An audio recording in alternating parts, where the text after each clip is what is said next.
welcome to the program. Joining us today is a familiar face. He is a gentleman who served as state representative in the 7th Plymouth District, also ran for U.S. Senate. He is a Republican candidate for governor. We have Mr. Geoff Diehl joining us. Geoff, welcome to the program. Kevin, great to see you. Thank you very much for having me here. If you will, right out of the gate, talk to us about your time as a state rep, serving East Bridgewater, Abington, and Whitman. That's right. Well, first of all, Kevin, thanks for always having me on when I was serving as a state representative. That was from 2011 till 2019, and it was 8 great years of representing 3 great towns. In fact, we're in Abington right now. We're taping at the high school, the new high school that I was involved with the approval of. So really a great chance to see a facility that was, part of serving the community. But I'll tell you, it was an honor to serve in the legislature and work on big issues that faced Massachusetts, from the foreclosure crisis, the opioid crisis, and a lot of great things too, trying to make sure that we're getting small businesses the resources they need, helping fishermen do a better job of being able to be competitive in the region. So there was so many things that probably too much to tell right now, but serving as in the legislature for the 7th Plymouth District was an honor, and you having me on so many times to talk about what was going on, I really appreciated that. What have you been doing since serving as state rep? And if you will, share with us what was the conversation that planted the seed for you to become a candidate for governor? Well, nobody just decides to run for governor out of the blue, and since 2018, when my term expired at the end of 18, and by the way, I ran for U.S. Senate against Elizabeth Warren in that 2018 cycle. Since that election was over, I've worked in the private sector, both with my wife's business, helping her with some certain things, and then working in the healthcare industry, and now I'm working for a company out of northern Massachusetts that deals with auto parts. So it's great to be back in the private sector, a place that I was very familiar with, because before I ran for office, I was 40 years old. I was working for a small business, and my wife and I had a small business as well, which is a performing arts school. So the reason I mention that too is because during the pandemic, which just hit in this last year and a half, one of the things that happened to all small businesses, they were shut down. And with the Performing Arts School, my wife was able to adapt immediately. A week later, she was reopened, doing classes online, Zoom classes. And that's not easy, doing dance, acting, and voice, but at least it gave kids a chance to get online, continue to do what they were doing as far as education and performing arts. And we were able to finish out the year. And the next year was really interesting because there was obviously the cohorts for public school. Some kids would go into school 2 days a week, and then the other kids would be at home, and then they'd flip. So really, kids were still at home for about 3 days a week, and a lot of parents were finally able to go back to work, or their companies brought people back. And a lot of those parents had a tough time trying to figure out how their kids could be monitored doing their online classes while they were at work. So we opened we used the Performing Arts School to open a learning pod, and we let kids come in and we set up computers to allow them to access their classes. And then we helped guide them, because we had all age groups from elementary through high school.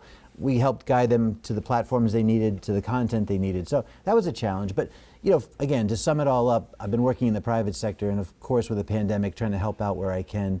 Now, running for governor, the discussion has been, how can I take a lot of what I learned in the time I was serving in the legislature, marry that up with what I know from the private sector, and see if we can do a better job going forward, more prepared for things like the pandemic. But on top of that, make sure we deliver what we're supposed to deliver for state government. The MBTA, transportation, is still an issue. I know that education had a real tough time with the pandemic. Let's look at some of the positives from the pandemic, like remote learning, and see if we can offer classrooms to kids where districts really can't afford an extra teacher for, let's say, a foreign language. Maybe we can take some of what we learned there. So for me, it's a chance to take what I learned, like I said, from the state legislature, but also when I ran for U.S. Senate, I got to travel all around Massachusetts and really learn about every region, what's critical for them. For example, in Western Massachusetts, internet access. A lot of people take it for granted here on the east coast of Massachusetts. Out in Western Massachusetts, it's a big issue. It affects business, it affects education. So I think we can do some things there as well. But I certainly have a lot of time to now that we're starting this campaign to talk about those issues, and I'm looking forward to a healthy, robust debate within the Republican primary side, if there is a Republican primary, and then in the general election as well. It's worth noting, and you referenced it, you are not new to campaigning around the state. It's vastly different than within your own community or within your district where you're serving some 40,000 people. You're going around the Commonwealth, 351 communities, and talking about why folks should vote for you or why they should be invested in what you're talking about. And while you did not get the success that you wanted as a candidate for U.S. Senate, you were successful when it came to the ballot question that had to do with indexing a gas tax. And so if anybody knows how to work around the Commonwealth, it's yourself. And I might add is that campaign was an award-winning campaign. It was. Yeah, I never knew there was an award for political campaigns, but that we did win that. I will say though, Kevin, one quick caveat is that I was the third highest vote getter in 2018. After the governor and after my opponent in the U.S. Senate race, I was the third highest person who achieved the votes in the state back then. So truthfully, I think there's a lot of people out there who did support me. The fact was that in that race for U.S. Senate, I think that they were looking for someone who was a bit more pointed about national issues. And for me, my focus has always been on what's good for Massachusetts, which is why in 2014, I led that repeal of indexing the gas tax to go up automatically every year without a vote. I thought that was the wrong thing to do. In 2013, then Governor Deval Patrick had put two taxes on the table. One was this tech tax and one was the index gas tax. And the technology sector pushed back so hard that within 2 weeks, the Democratic majority in the House and Senate repealed it. You know, the Republicans have been saying, look, don't pass this tech tax because all those businesses basically can pull their internet cord and their power cord and move to another state overnight. And sure enough, that's exactly what they threatened, so that's why it was repealed. But the gas tax was a much more in-depth education process for people around the state because they just figured that, you know, it was a gas tax that hadn't been updated for a while. They didn't realize that it was going to go up every year automatically forever, and not a single representative in the House or Senate was going to have to vote for it, which is the only tax in the state, had it been able to stand, that would have done that. So we also had to argue the merits, of course, of the gas tax and the fact that we really actually had plenty of money in the state. We were spending wildly over what most states spend for road maintenance and construction. On top of which the impact of the gas tax itself has on middle to low income families. It's a regressive tax, everybody knows that, because it doesn't just affect what you pump into your car, which is tough for people commuting to work and taking your kids to activities, but also all the goods that you purchase. Everything that you buy has to be transported by the last mile, usually by truck or something like that, and that usually means that that cost increase gets passed on to the consumer. And finally, every municipality is not exempt from the gas tax, so every police car, every fire truck, ambulance, school bus, all the gas being used in every one of those municipalities would have an increase in cost, which gets passed through to you through your property tax. So we said that, look, the overall impact of raising this gas tax every year automatically means there's no accountability on Beacon Hill. We pushed the issue in 2014, had a campaign to go out there and do it, and I spent pretty much every weekend and free moment I had going on radio and TV and everywhere I could be to talk to people. And we ended up winning that issue pretty overwhelmingly in November of 2014. We actually outperformed Governor Baker when he ran for election that year, when he was elected the first time. We exceeded his vote total by about 50,000 votes. So really it was an issue that affected, it wasn't a partisan issue, it was a pocketbook issue that I think a lot of people were happy that it got done. Now, ironically, we're looking at Governor Baker now, several years later, trying to impose another gas tax. It's TCI, it's the Transportation Climate Initiative. And if he decides to stay with it, I'm going to make sure that I get out there and talk to people about the downside to it all. But in a nutshell, it's another basically gas tax where, in this case, the environmental gains, the reduction in carbon emissions, Sierra Club's come out and said that really based on what's happened with the pandemic, the remote working now, and even the fact that cars are more fuel efficient, that it really has a negligible, if any, effect on the climate, this whole goal that they're trying to do with the TCI.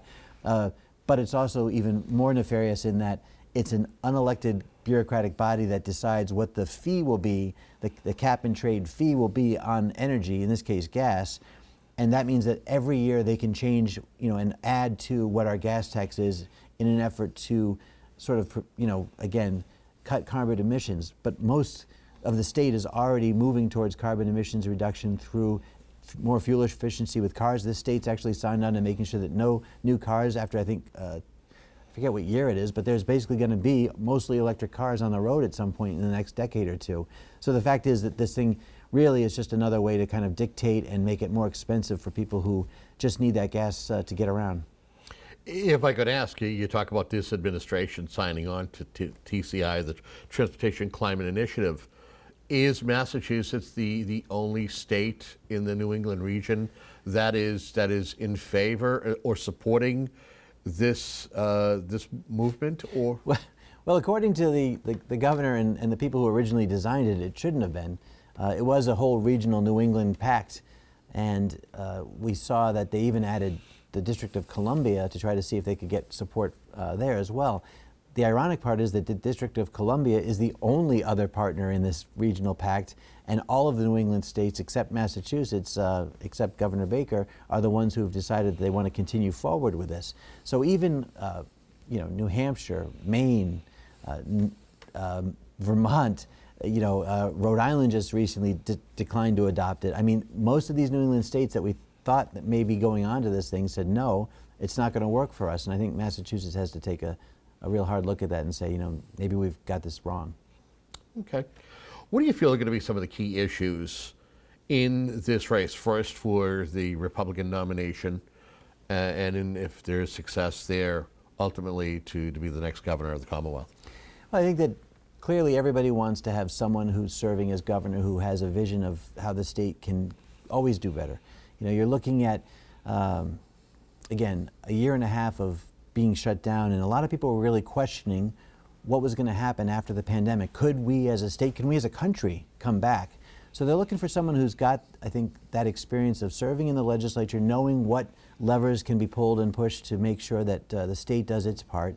And then, of course, I think having small business experience means that, I'm someone who understands what it's like to put a paycheck out there for other people, not just collect a paycheck, and make sure that you have long-term planning so that you're successful in your business. And that's not easy in a state where there's a lot of regulation and a lot of fees.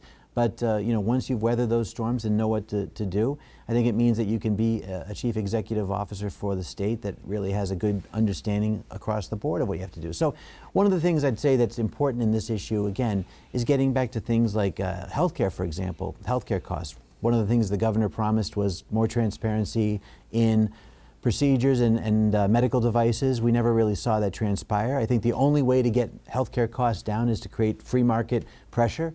I think what we need to do is have things like healthcare procedures put online so that somebody knows if they want to get a hip replacement in, say, Newton, it's going to cost X, and if you want to get it done in Springfield, maybe it costs Y, and you can do some research and see where you want to go for that sort of thing. So re-empower the consumer when it comes to their health care. Same thing with education. I think we tend to look at education as just an automatic, but really it's a consumer thing. And has Massachusetts, the education system, been responsive to the kids as a consumer? Or are they really looking at their own self-interest sometimes? I know private schools have to do a really good job of selling themselves, their curriculum, their teachers, to make sure a parent wants to spend the money to send a kid out of their district into a private school. It costs additional money from what you pay in taxes. I think the public school needs to look at what they're giving to kids and saying, are we giving them what they need to get into college and do what they need to do? And again, with the pandemic, we saw that maybe there's an opportunity to use remote learning to augment some of the classes they aren't currently getting in their district if they can't afford it. But at the same time, is testing, MCAS testing right now, showing exactly where we need to be with our kids? I think sometimes we over-test our kids and it doesn't give us the right focus on servicing all the kids. If you talk to teachers, they'll always say we end up teaching to the test. Maybe I was going to ask that. Yeah, maybe we need to look at how we're doing that. There's the bubble kids, right?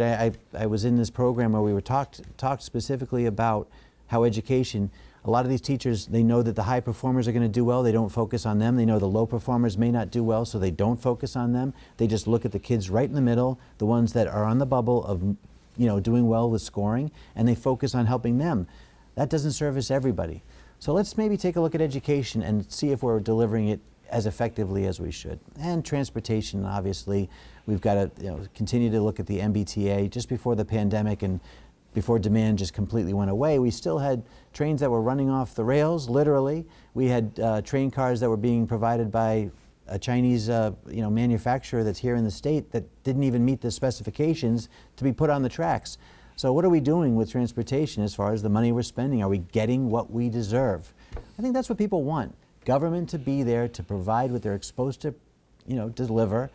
And to be honest with you, I think maybe government needs to step back out of our personal lives and just be there, to do their job that they're assigned to do. Let a lot of the pontificating and other things, sort of the national issues. Let's not focus on the negativity and the nastiness towards each other anymore. I think people would like to see a reduction in the ugliness of politics. I think on all levels, depending on who you ask, I think a majority of the time, if you ask the regular Joe, the Jane, as to what are their concerns, I think it's taxes, containing taxes from going up, education, Chapter 70 funding, and their roads, sidewalks, to have good roads. And then there's retirement too. And there's retirement people as well. People want to make sure. Look, right now the federal government, I hate to use the term, is printing money. They have passed some major trillion-dollar spending bills to get the U.S. economy back up and running. At some point, that has to catch up with the dollar, and that means that the dollar loses its value. When the dollar loses its value, that means that there's inflation, and inflation means that what you bought yesterday costs a lot more today, including the food, again, the fuel, and housing. All of that tends to go up with inflation, obviously, and I think a lot of people who want to either retire or maybe are just starting out and looking to buy a new home and start a family have major concerns about whether or not we're putting the money in the right place when we have those federal spending dollars. So one of the big things that I think we need to do too right away is take some of that federal money that's coming in for recovery and put it towards the unemployment insurance. As everybody knows, that unemployment insurance was depleted massively because everybody basically was out of work overnight. By the way, not state employees. I will say that that's one thing that people really should question is why is it that the public sector was furloughed or laid off immediately, and even the people who, by the way, sometimes when there's a snowstorm, they're called non-essential workers. They're allowed to go home from state government. There was no non-essential workers during the pandemic, despite the fact that most offices became closed and there was no really public traffic through any buildings. So I'll leave that on the side as just a note that I think state government doesn't necessarily show the same pain as maybe the private sector does. And the private sector employs about 80% of the working folks in our state. So you have to take a look at that. But anyway, unemployment insurance, that fund has been depleted. I think some of the trillions of dollars that are being spent around the country, the millions here in Massachusetts that are coming here, should go to reinvesting in unemployment insurance so the businesses aren't hit with a huge bill to replenish that. Prior to the pandemic, I believe that the state legislature did pass a Student Opportunity Act that was supposedly going to be the update to the ed reform of '93. That's supposedly going to put money back into education. We know that there's work trying to be done in regards to transportation, fixing our roads and our bridges. But where is this money coming from? How does a Diehl administration still provide funding for education, fix the roads and bridges, but not raise the taxes? Right. It's the age-old question, right? Where do you get the money? And I think, again, with the gas tax, people said there was crumbling roads and bridges. What are we going to do? And I said, okay, we've had that argument time and time again. And what we find is that the money that's set aside to fix roads and bridges ends up getting pilfered by the legislature and used for other purposes. So first of all, you've got to stop playing the shell game of the money's going to be used for this and then it end up spent somewhere else, right? That's one thing. Secondly, I think the state can run more efficiently. I think that we can find public-private partnerships in road construction. I think we've already looked with AAA. We do a lot of co-services, meaning a lot of the stuff that was done in state offices got moved over to AAA to allow them to handle RMV functions like licensing and things like that. So those are smart moves, but we need to continue to do more of that.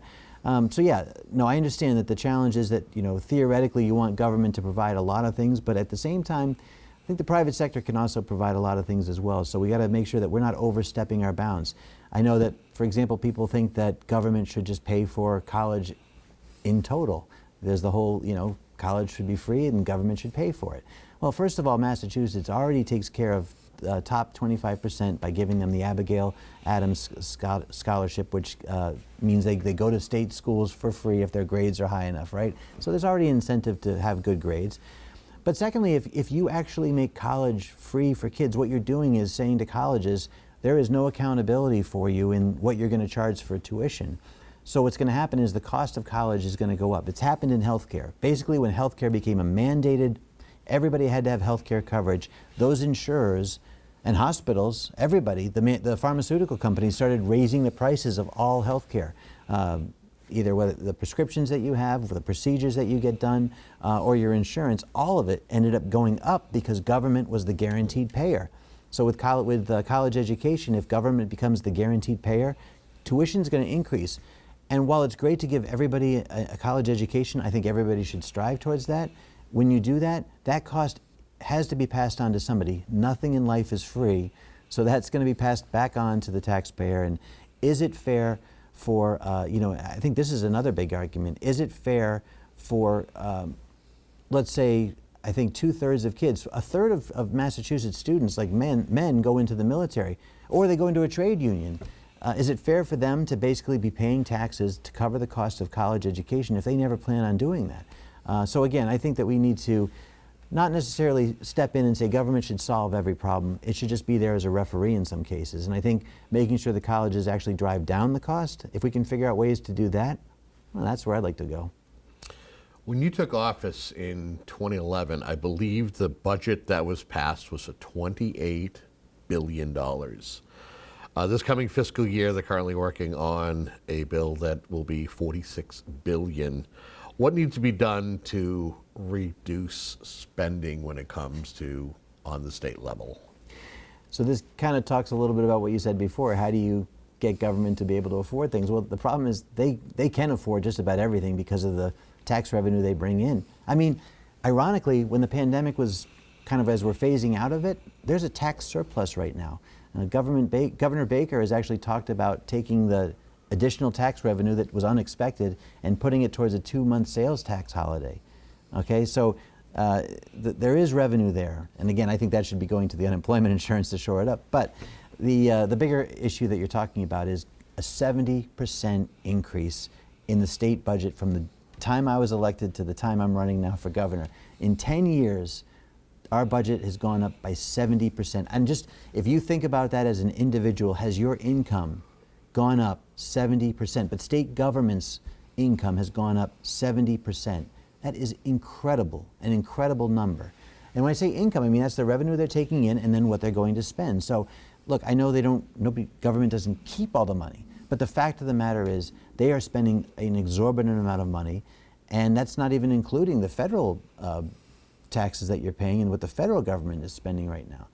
So again, I think what we're looking at for the future is an opportunity for Massachusetts to, let's just rethink how government's done. Let's re-empower the individual, and let's see if we can get government to take a little bit of a step back from where they've been for these last 10 years, and certainly the massive imposition on people over the last year and a half. And I understand it was for people's safety, what they were doing. But again, if you talk to restaurant owners, a lot of them were very upset that there was very arbitrary rules for the pandemic. I mean, if you and I are sitting down, we can take our masks off, but if we're standing up to leave, the masks have to be on. If you're a small business owner, you have to close, but if you're Walmart or Target, you get to be open. I mean, that really upset a lot of people. If you're a bar and you serve food, you're closed. But if you're a restaurant that serves alcohol, you're open. All right, so these are some of the things that I think people really question from the pandemic, and we have to make sure that we make rules that are, I think, in line with what people think. We talk about setting policy and crafting laws. Just over the past year, a policy was put in place in regards to law enforcement.